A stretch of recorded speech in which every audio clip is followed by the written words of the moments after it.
Você sabe qual a relação entre o corvo e a escrivaninha?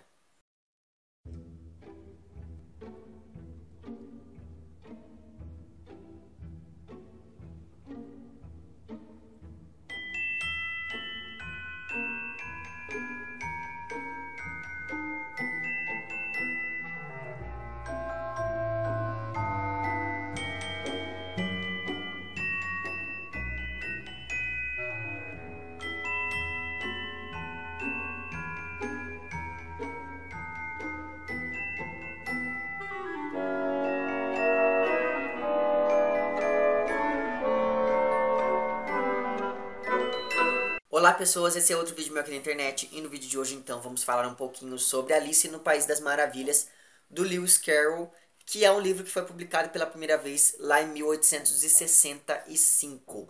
Mas segundo conta a lenda, esse livro aqui ele foi, a história que é narrada aqui foi pensada durante um passeio de barco que o Lewis Carroll fez com três meninas que eram filhas de uma família da qual ele era muito amigo.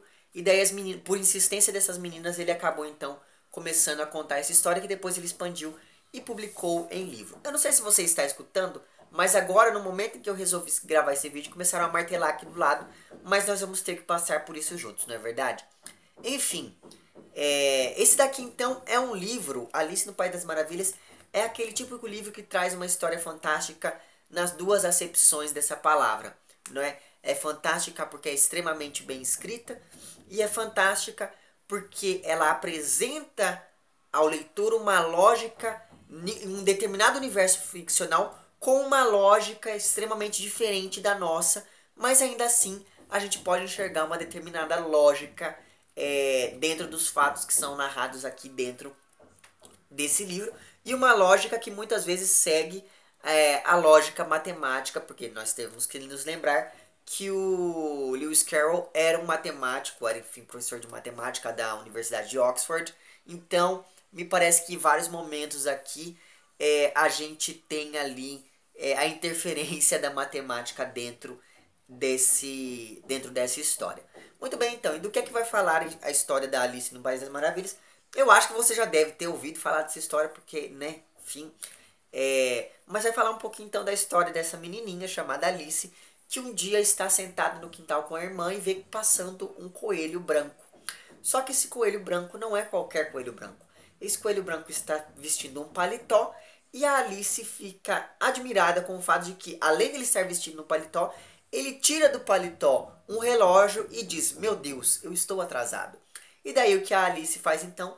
Ela sai correndo para poder seguir esse coelho e acaba entrando na toca desse coelho, que vai dar em um túnel que vai fazer com que ela caia em um determinado local, que é lá, digamos, a entrada desse País das Maravilhas. E daí o que acontece? Acontece que eu fiquei com isso na cabeça, com a imagem dessa toca do coelho e depois desse túnel pelo qual ela atravessa. E me parece que isso são aquela coisa de passagem secreta, sabe? No sentido, e pensar em passagem secreta é dar uma dimensão quase mística para essa travessia da Alice, porque afinal de contas, se a passagem é secreta, ela é algo que poucas pessoas têm acesso. E justamente porque é uma coisa tão secreta que poucas pessoas têm acesso, e por conta de uma série de personagens que vão sendo descritos aqui, que a gente pode perceber que aqui nessa história, ela é uma história que ela está ali no limiar entre algo que é uma experiência quase que de revelação para essa menina, se a gente for encarar tudo isso como realidade, ou uma dimensão onírica, se a gente for encarar tudo isso como um sonho, como sugere o fim do livro. Mas enfim, você tem toda a liberdade para escolher a maneira com a qual você vai ler aqui essa obra, não é verdade? E logo de início, é uma coisa curiosa, porque logo de início, nesse universo totalmente diferente do nosso, a questão do tempo e do espaço, elas se entrelaçam de uma tal maneira que a menina ela não consegue dizer a dimensão do túnel pelo qual, do túnel não, mas enfim, da queda que ela está caindo. Ou seja, a velocidade, porque eu não sei se você se lembra dessa parte da história, mas depois que a Alice entra na toca do coelho, ela acaba caindo em um precipício e ela cai por esse precipício para poder chegar no País das Maravilhas. Então perceba que a velocidade da queda com a qual ela está caindo não diz muita coisa nem sobre o tempo que ela leva para cair e nem sobre o espaço pelo qual ela está caindo. Então me parece que esse é o primeiro dado de que o universo do País das Maravilhas ele meio que funciona de uma maneira diferente da nossa. E lembra lá, eu acho que isso não é à toa, uma vez que o Lewis Carroll mexia com essas coisas todas das exatas e coisas assim. Mas enfim. E daí então, depois que ela chega ali no País das Maravilhas, ela vai passar por uma série de aventuras e desventuras e encontrar as mais variadas figuras aqui dentro deste País das Maravilhas, que não é tão maravilhoso assim no fim das contas, não é mesmo? Mas enfim. Então a primeira coisa que acontece com essa menina é o fato de que ela vê uma porta, mas ela não consegue passar por essa porta porque ela é muito grande. E daí ela acaba tendo aquela famosa questão da garrafa, que ela bebe a garrafa, fica pequena, aí depois ela come o bolinho, fica grande demais, e daí ela tem que dosar as coisas para poder ficar em um tamanho que a permita passar por essa porta, que também não é uma porta para muitos, na verdade, já por uma vez, que é uma porta minúscula e ela tem que ir ali se configurando de modo a passar por esse espaço. Mas enfim, então essa é uma das primeiras coisas que vão acontecer na vida dessa menina. E uma vez passada a porta, aí sim o bicho pega e ela vai conhecendo, sei lá, desde uma criança que vira porco até uma duquesa que é extremamente mal-humorada. Ela volta a se relacionar lá novamente com esse coelho branco. Ela encontra o gato inglês. Nessa minha edição o nome dele ficou como gato inglês, mas eu sei que ele tem outro nome que eu não me lembro agora qual é. Mas enfim, não tem problema. Acaba encontrando lá o gato inglês. Acaba encontrando a figura do chapeleiro maluco e da lebre de março, que estão ali no seu chá eterno, uma vez que o chapeleiro matou o tempo, né? Mas enfim, e daí, à medida em que a história avança, ela vai ali descobrindo essa série de personagens que vão ali compondo esse País das Maravilhas. Mas tem uma coisa que é interessante, sobretudo na figura do gato. Essa figura do gato ela me chamou bastante atenção, porque quando a gente pensa em gatos, a gente tem que pensar em que os gatos eles são uma figura muito ambígua dentro da história da humanidade, digamos, né? Sobretudo porque os gatos eles passaram de uma imagem extremamente divinizada e chegaram a ter uma imagem extremamente, digamos, amaldiçoada durante a Idade Média, né? Então a imagem, a figura do gato, ela carrega esse dualismo de ser bom e mal, ou de não ser nenhuma dessas duas coisas. Isso é uma coisa muito importante quando você for olhar não para esse personagem, mas para todos os personagens aqui que compõem esse livro. Inclusive a própria Alice. Mas enfim. E é claro, e uma coisa que me chamou a atenção nesse gato é o fato de que ele vive sorrindo. E esse gato ele tem alguns poderes, por exemplo, ele consegue desaparecer à medida em que ele quer desaparecer. Então me parece que e uma das coisas que marcam a figura do gato é justamente o riso. Ele vive rindo, esse gato. E daí eu fiquei pensando no riso enquanto atitude meio que subversiva. E daí eu lembrei daquele texto do Humberto Eco, do Nome da Rosa, em que as pessoas, em que os monges encontram uma comédia perdida lá do Aristóteles, e daí as pessoas morrem com um riso na cara, sobretudo se a gente for pensar que durante a Idade Média a questão da comédia era muito proibida, porque as pessoas acreditavam, a igreja acreditava, que quando a pessoa ria, ela ficava com a face muito semelhante à face do capeta. Mas enfim. Então perceba que o riso ele é uma coisa extremamente subversiva quando a gente pensa nesse sentido dele.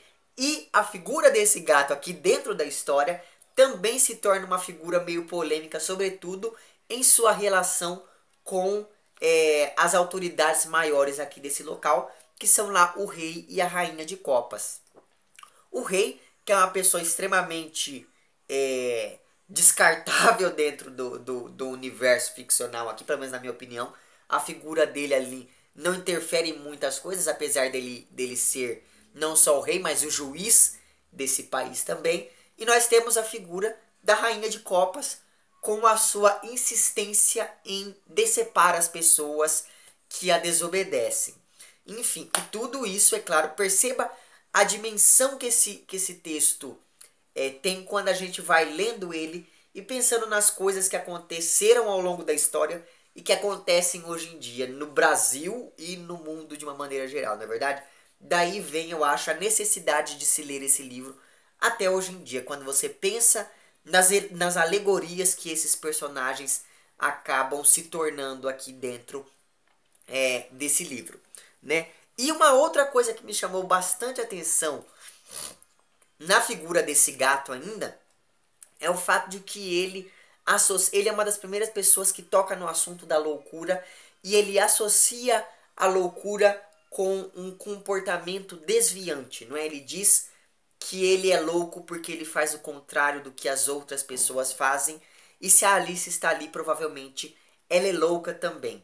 Então me parece que essa questão da loucura é uma questão que vai percorrer toda a obra, só que de maneira velada. Eu acho que esse é um dos poucos momentos em que essa questão da loucura acaba aparecendo de uma maneira mais explícita dentro do texto. E outras coisas que me chamaram a atenção. Primeira coisa, eu nunca vou conseguir olhar para essa pergunta que o chapeleiro faz para Alice sobre o corvo e a escrivaninha sem lembrar do corvo do Edgar Allan Poe. Eu não consigo, eu sempre associo uma coisa com a outra. Outra coisa é que essa mesma questão lá de qual a semelhança entre o corvo e a escrivaninha me lembrou bastante uma passagem do Hamlet, do Shakespeare, em que uma personagem faz a mesma pergunta, só que sobre a coruja e o serrote. A pessoa fala algo do tipo: qual é a semelhança entre uma coruja e um serrote? E isso me ficou na cabeça, e isso me fica na cabeça sempre que eu leio aqui o Alice no País das Maravilhas e chego, ou sempre, enfim, que eu entro em contato com essa charada que o chapeleiro maluco diz pra ela. E diga aí nos comentários do vídeo qual é a semelhança entre um corvo e uma escrivaninha, caso você saiba. Mas enfim, e uma coisa que me chamou a atenção também, dessa questão da palavra corvo, é a seguinte. Essa edição que eu tenho aqui, ela tem a tradução dela é do Nicolau Shevchenko ou algo do tipo. Eu não sei se vai dar para vocês verem o nome desse sujeito aí. Mas o que acontece? Acontece que ele não fez uma tradução que se propunha a ser fiel ao original. Ele fez mais uma adaptação aqui da história da Alice. E daí eu peguei aqui, né? Eu tenho a Alice no original. E daí eu fui lendo alguns capítulos no original e alguns capítulos nessa tradução que eu tenho aqui. E um dos capítulos que eu li no original foi justamente aqui o capítulo em que a Alice vai ter com o chapeleiro. E daí, qual é a minha surpresa? Quando eu descubro que a palavra que o chapeleiro usa para falar do corvo é a mesma palavra que o Poe usou lá no poema, né?